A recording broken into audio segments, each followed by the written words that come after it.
welcome to the first playthrough of the Planetary Solitude, the game I have designed and I'm testing it on the daily basis to make it better. One warning before I start this playthrough is because this is a work in progress. Of course, some cards have some misprints, errors on them and so on. If I see any during the playthrough, I will explain how actually what needs to be on the card, because as I'm testing this stuff, I'm also fixing. Anyway, my first day on unknown planet. So this is how the game starts. I'm in the morning phase. Now the morning phase says that I refresh all my cards, everything in tokens, and then draw 3 encounters. But when you starting the game, you actually don't have to do that. What you have to do is play only one card during the morning, and this is this crash site, because this is what's happening now. I'm crashed my lifeboat. Anyway, let me explain what we have on this card. First of all, this is a location card. You can know it's a location card by looking at the top left corner where we have like a little icon, like 3 mountain tops. Every location have that icon. We have 5 types of the cards, and as I drew them from the encounter deck, I'm going to explain each one. We have number 30, that's the number of the card, and it's very important because we use that number when resolving this test, which actually you can see on the bottom of the card. That little star under the number, that's the experience I'm gonna get when I pass the card. Now, passing card and discarding card, that's 2 different things. When you discard card, it's gonna go right close to the encounter deck, face up, and at the end of the day, each discard cards go back in the encounter deck. Now, passed cards are actually going to the left and face down. You're not gonna see them anymore during your whole game, unless they have some effects that can actually bring them back. Well, this location doesn't have that effect, but it has another interesting effect. It has a vast trait. You can actually see crash site vast, and it's a hills, one of the terrains that I actually need. I need to traverse through hills. I'm on the coastal paradise, land of plenty, lots of food and water everywhere laying around. Anyway, first thing on the card, you're going from top to bottom. You basically resolve one thing by the other. So it says gain 2 items. So I'm gonna get some items right now. So the first thing I snatched from my crashed lifeboat is a pocket watch. It says once per day I can refresh 1 time token of my choice. Alright, so I grabbed pocket watch from my crashed ship, and I got a knapsack. It adds +3 to my backpack size. Knapsack doesn't take a slot in your inventory. Well, that's nice. Considering my backpack is only 6, now it's actually have 9 spots. Well, this doesn't take the spot in the backpack, but the watch do. So I'm gonna place it like this. So watch is occupying 1 of 9 spaces. Well, that's pretty good items right from the start. Yeah, I knew I need my knapsack and I need my watch. Alright, now we read a little story. It says loud bleeping can be heard from the emergency screens. You don't have much time. Lifeboat can explode any second and fire is starting to burn inside. Now I have one of these actions I can choose to do. If I spend 1 token of time, I'm gonna get item, but I'm also gonna get a wound because my ship is burning up. So questions. And as you can see, there's a test there that can actually activate. You'll see how it activates. So I can actually get 2 more wounds if the ship explodes. So that's possible 3 wounds if I take this item, and then even if the test activates. You know what? I'm gonna be greedy. I'm gonna try to get this item. So I have to spend 1 time token. Okay, let's see. I'm actually gonna spend 1. Yeah, I'm gonna spend 1 of these that doesn't have anything on the other side. So when you spend the token, you flip it up. Well, this is blank, so it's gonna go completely discarded because it's only had time. And I'm gonna get 1 item. Oh, some resources. Alright, and I'm gonna get some wood. Alright, so I got iron. Alright. And I have an option. I can spend one motivation and one time to get even one electronics. Okay, let me check my board. With iron and an electronics, I can make a water collector, or I can start building a spyglass for later.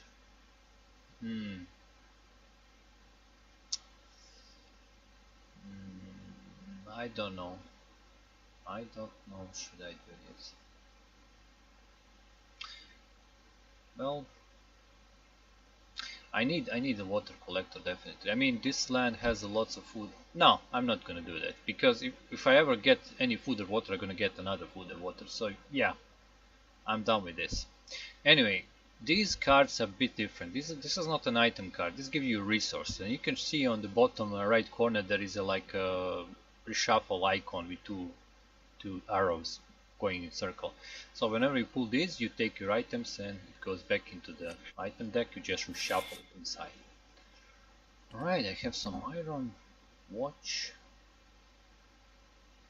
And I can even refresh once per day, so that's the whole day. I can actually bring this back if I use a watch. Right, let's just leave it there so I know I can do that.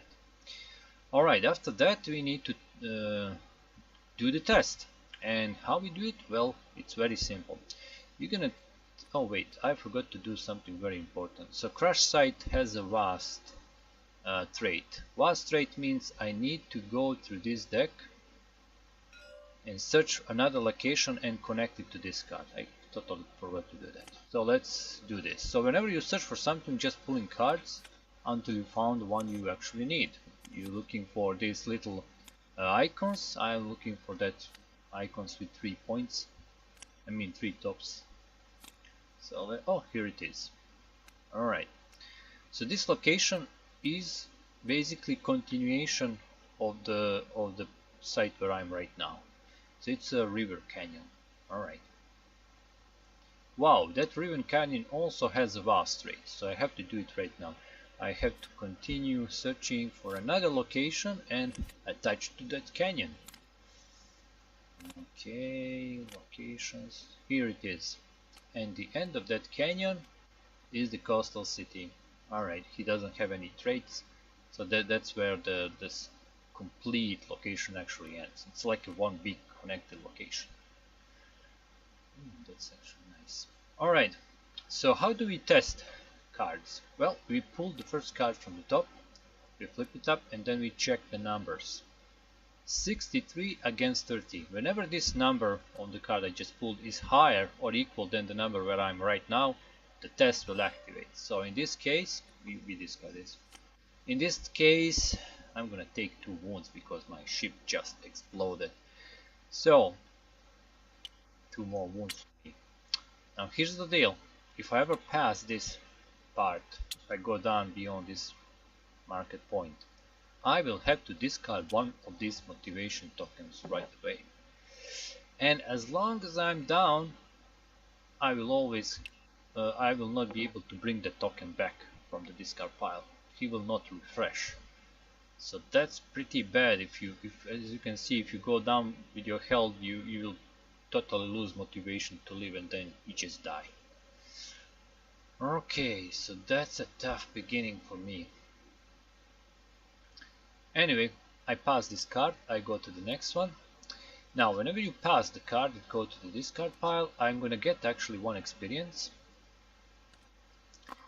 And because this, naturally I'm gonna place it face down, but I'm actually gonna place it here because I want to keep track of how many of these terrains I actually traverse. So this is hills. I need 2 hills, so I pass 1 hill, so I'm gonna place it here. Alright, right now I'm on the river canyon and it's a vast. This canyon was like a maze. It says exhaust your travel action and discard 1 time token. Now here's the deal. This is my travel action. Now the travel action has this little lightning above the name, which means I can actually use this action before any other effects from the cards. And this is how it works. If I spend one time, I can actually exchange one of the card in the sequence of these cards with the new one. I just pick the new card and exchange it. But the catch is it's a bit a risk-taking mechanic because I don't know what I'm gonna get, and whatever I get I have to place it and resolve it. Yes, I might discard this canyon, but this could be something bad. And anyway, my travel action is gonna be exhausted after that in any case. I wouldn't lose, and I would actually lose also time. So, you know, I'm just gonna apply effect from the card, exhaust my travel action, and discard one time token. Now the problem with these discarding time tokens, yeah, I'm gonna actually discard one because he's a blank on the other side. Well, I could actually use a watch and bring it back, but I'm not gonna do it yet. We'll see. Maybe I'm gonna do that later. After that, I have an option. If I spend time, I can get either one water or I can heal one wound.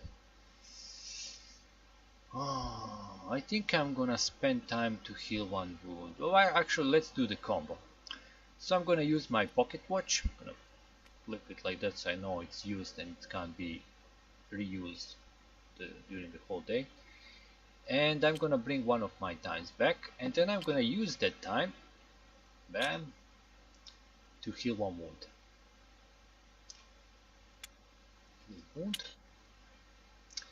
And now we have to test the card. And this green test is actually a good one. It says still I felt really good walking by the riverbank. Here's the one card that can actually have a typo on it. It should be one exhausted action card. So let's see the test. Oh, it will fire up. So I can unexhaust, which means I can flip back one of my actions card. Yes, of course, I'm gonna unexhaust my travel. I found my way through the maze and I'm fine. Go to the next card. This goes to the past, doesn't have any experience for me. And also it is mountain type of a terrain which I don't need, so I'm just gonna place it here. These cards basically never will get back to the encounter deck through the whole game. Alright, after passing that canyon, I found the coastal city. Now important thing, thing about coastal city is it is a mixed type of terrain. You see this little planet after the name. Well, that means it is like a wild card for the terrain. It can be anything. It can be mountain, hills, grasslands, which is really good. So I can add it toward my demands for, you know, getting those terrain. So I have some options. I may test fate 5, which in that case I can gain 2 items, but if I fail I gain 2 wounds. Now how do we test fate? So whenever you have to test fate, you take the dice, you're gonna of course exhaust because you can't test fate anymore during the whole day until it refreshes, of course, in the morning. And I would roll a dice. If I get any results 1 to 5, I'm fine, but if I go over that, I fail the test. So 5 and less, 2 items, over it 2 wounds. You know what, I'm not gonna meddle with fate because I have lots of wounds, because if I get 2 wounds I go down and I'm gonna lose a token and so on. Alright, so the next thing I can do, I can spend 2 time in this city and get either 1 food, 1 water, or I can heal. Well, because the next phase is the noon when I actually have to eat and drink, I think I'm gonna go for the water. So I'm gonna spend 2 hours of time. One of these tokens, we flip it, it goes locked on the board. So the next time I want to do this, I can only spend it as a motivation. But I'm gonna get 1 water. And now, because I'm in the land of plenty, every time I get food or water I get 1 more, so I'm gonna get 1 more water. Alright, coastal city full of water. After that we're gonna do a test. Sea weather has changed abruptly. Such top 6 cards on the encounter deck for a weather card and attach it to this city. So this could be bad or not, let's see. I just need to see will it actually fire up. Okay, 31 is less than 56, so this test will not happen. We just discard this. And we also discard this coastal city. I'm gonna place it here because it's a wild one. It's gonna add one of these demands to the terrain, which I actually need. And that was my morning. Not not really bad start. Yes, I did get some wounds, but it's okay. Let's continue with the day. The noon comes, and now I have to consume one food and one water. I don't have food, so my hunger is gonna go down, but I do have water, so my water will stay. I'm not gonna get thirsty. After that, I need to draw 3 encounter cards and resolve them in sequence. So let's do that. 1, 2, 3. So after you pull your cards, you check their numbers and then you place them in sequence from lowest to highest. This is how you're actually gonna go through them. Then we're gonna check is there any traits that can bring more cards. This trait resurface is actually not gonna bring more cards, but I'm gonna explain what it do. Let's just go through it. So I'm here. Now we have actually three different types of cards here. This is a beast with the claw icon. This is a camp with the little fire. It's not a location, but it is a place where you can usually heal and do some stuff. And this is a lone warrior. This is a meeting encounter. This is like some NPC characters. In this case, I can actually hire this lone warrior. We'll check this out. Anyway, let's go by the order. So Nomad, I will have to fight him. It says fight 5, which means I have to spend 5 motivation tokens to beat him. If I spend less, I take that much wound. So for instance, if I spend 3 motivation tokens and he has a 5 strength, I'm gonna get 2 wounds. But here's the catch, he has a -1 to the fight if he's the only beast card on the table. Well, he is, so it's actually fight 4. If I win fight, I gain an item, or I can spend 2 resources of any kind to skip fight with Nomad. Now there's another type on this card, and there is no effect. 2 resources of any kind. Well, I really need my iron and water. Okay, let's check my motivation. So let's see how much I have. Oh, I actually can't spend that much motivation to fight him. Okay, let's do that.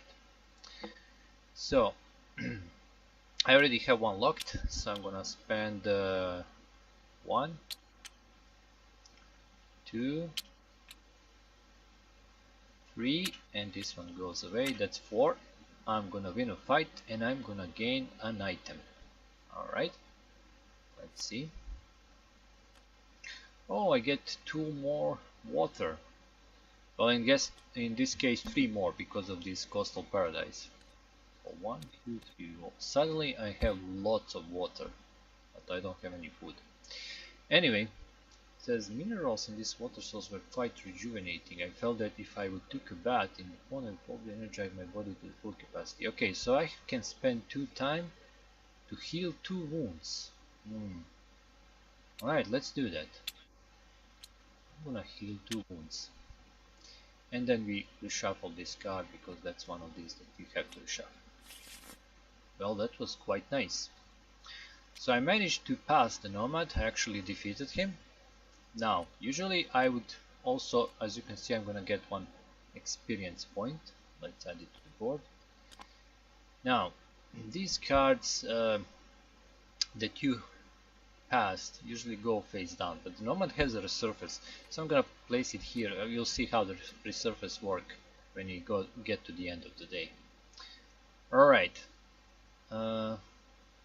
after that I'm at the camp. It's a crew tent. Now another type on the card, if you check, actually left the same text from the coastal city on the camp card, but you know, I'm gonna fix that as we go. Anyway, at the camp I can spend either 1 time or 1 food to heal, or I can spend 3 wood, and then crew tent gains persistent trait. Now persistent trait means any card that has a persistent trait is gonna stay on the table as long it's something happened that's gonna remove it, so it's not persistent anymore. Basically this means I can pull this card later in the game and resolve them again if I wish to, which is quite nice with this tent. Anyway, I don't have that much wood. I guess you have to rebuild the tent. So let's go straight to the test. It says this campsite was a good place to hone my skills. I can gain 1 experience if my test actually fires up. It will not, because 11 is less than 22, so I will not get this experience. But as I pass the tent, it's gonna go to discard pile, I will get 1 experience point just by spending some time there. So 1 more experience for me. That's quite nice. As you know, I need 4 to level up. Alright, then I'm gonna meet this lone warrior. It says if you spend 2 time and water or food, lone warrior gains companion trait providing 2 red motivation tokens. Or I can just spend 3 time and I'm gonna level up immediately. I guess this lone warrior is gonna teach me how some actions. This is very tempting. Now, what is the companion trait? Well, if I do this, I'm gonna take lone warrior inside my action pool, and basically the lone warrior is gonna be with me.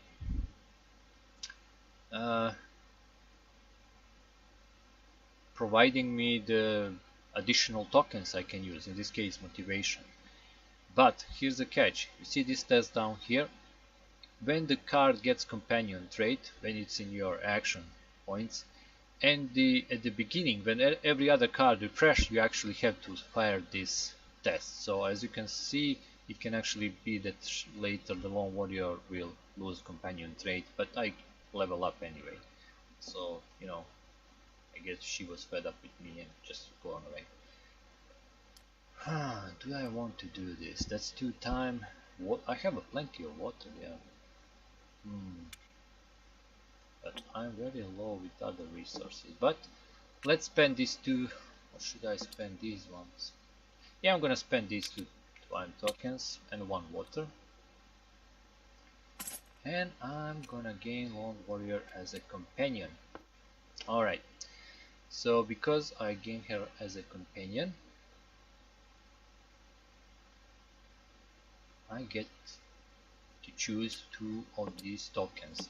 Now, important thing is when you're choosing tokens, you have to check what's on other side. So for instance, this is 1 motivation, and this means I can skip 1 fight. Basically, I can flee from the fight. This gives me motivation and 2 time, which is always good. And this gives me 1 motivation and again plus 2. So let's actually take this one. This one is also good. Yeah, let's take these 2. I'll place it on the card, and I will be able to use them, and then when they refresh they go on the card and so on. But if she's gone, my tokens are gone also. So that was the noon. Well, pretty eventful day. So far so good. We go to the evening phase. Now I have an option. Oh, but before I do anything in the evening phase, you can choose either drink water or eat. So I have to do one of those. The one that I don't do is gonna go down. So because I said I have to add those things in this phase, I just didn't finish my board yet. But yeah. So drinking or eating. So I can't eat, but I can still drink. So I'm gonna add 1 water, and my hunger is gonna go down by 1 notch. Okay. Okay. Anyway, I have an option. I can draw 2 or 3 encounter cards and resolve them in sequence, or I can use time token to skip the evening phase completely.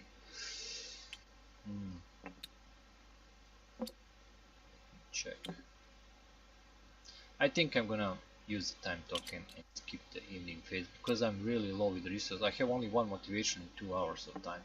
So if I pull like 2 cards and it's something bad, I don't want to, get in trouble. Also, my hunger is pretty low right now. So yeah, that was even totally uneventful. I just skip it. I guess I took a nap and skipped the evening completely. So we go to the night phase, and this is the phase when I can actually start crafting something. Now the thing is, I have only one iron resource, but I can invest that iron into beginning to craft some of these items I need. Basically, you place your resource on the spot you starting the building, and it's gonna get locked there. You will not be able to use it. So right now, for anything else, basically, it's locked there here until you finish the item. So right now, I'm not sure I want to do that, because maybe I can use this item to trade the next day or something like that. So let's put it like this.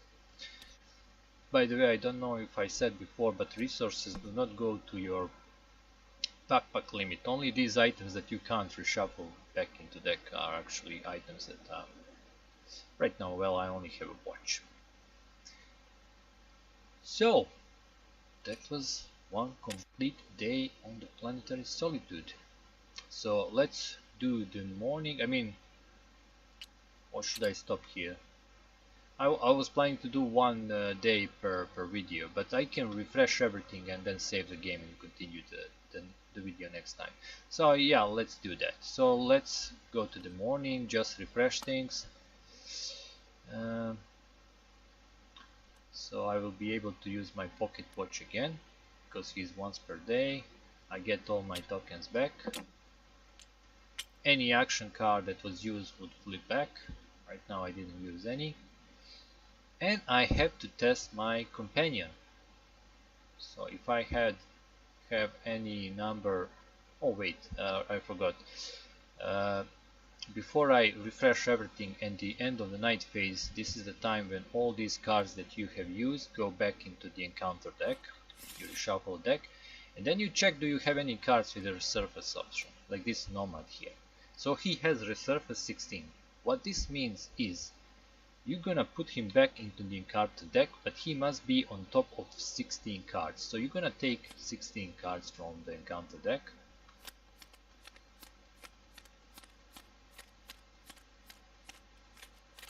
Alright. That's 16 cards. You're gonna place him inside that smaller deck, reshuffle, and place that on top. So I'm gonna meet that Nomad guy again. That's like there are many nomads walking around this zone. It's not the same guy, just some other nomad also walking around. It's like enemies in, you know, RPG games. You're probably gonna meet lots of the same type of enemies as you go through the level, in this case going through the terrain. So yeah, I'm just gonna test my companion to see will she leave me. So let's see. Let's do that. 46 against 45. Yep. So I didn't manage to utilize these tokens, sadly. So I'm gonna lose these tokens. Lone Warrior has left me. I'm gonna place it into the past cards. But before we do that, it says it came time to part our ways. Lone Warrior loses companion trait, and I gain one, and I'm gonna level up. So that's not bad. Okay, so my experience stays, but I still gonna level up basically immediately, as I guess the Lone Warrior teach me some moves. So how do you level up? Well, you take 2 cards from the top of the action deck, and then you choose one to keep, and the other one you have to discard from the game. So I can either learn the action recycle, in which case if I spend 1 time I can turn 1 resource of any kind into another resource of any kind. So basically I can turn water into food or electronics, or hell, it's magic. Maybe I should call this action alchemy. Or I can gamble. If I spend motivation I can reroll a test, a fate die, this die. Or I can add +1 to that fate die if I spend 1 motivation.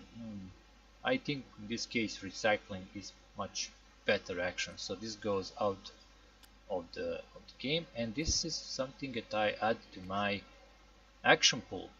Now the max, you actually have a limitation. The maximum number of actions you can have in this pool is 6. 1, 2, 3, 4, 5. Now the test fate action, you can't discard it, and it doesn't count as a regular action. This is actually connected to that booklet, which I don't know, did I mention it, but you see some of these cards has a little icon of the book. So when I'm like in this location, I can pull up my booklet, go to the paragraph 46, checking the number on the card, and then roll this dice to see which story will actually be connected with that paragraph, read the story, and then I would have choices I can do where I can spend some of my resources or tokens, or maybe even actions, or roll a dice, and something either bad or good happen depending on my choices and resolution that I do. So right now I don't have that booklet, but this card is actually connected to that, and even if I don't have a booklet with stories, I still keep the action card here because you have to roll for something. But it's not one of the 6 you count toward your complete action pool. So I could like place it like this, so I know it's like not part of these actions. Anyway, I have 4, I can add 2 more, and after that I would have to discard some to add the new ones. So yeah, I'm gonna start the next day in the next video. This was one day on the Planetary Solitude. Quite a nice day. I leveled up, I got experience, I got some resources, I got water, and I managed to heal up from those wounds. I'm a little hungry, but at least I'm not thirsty. So we're gonna see what will happen in the next video. Thank you for watching, and goodbye.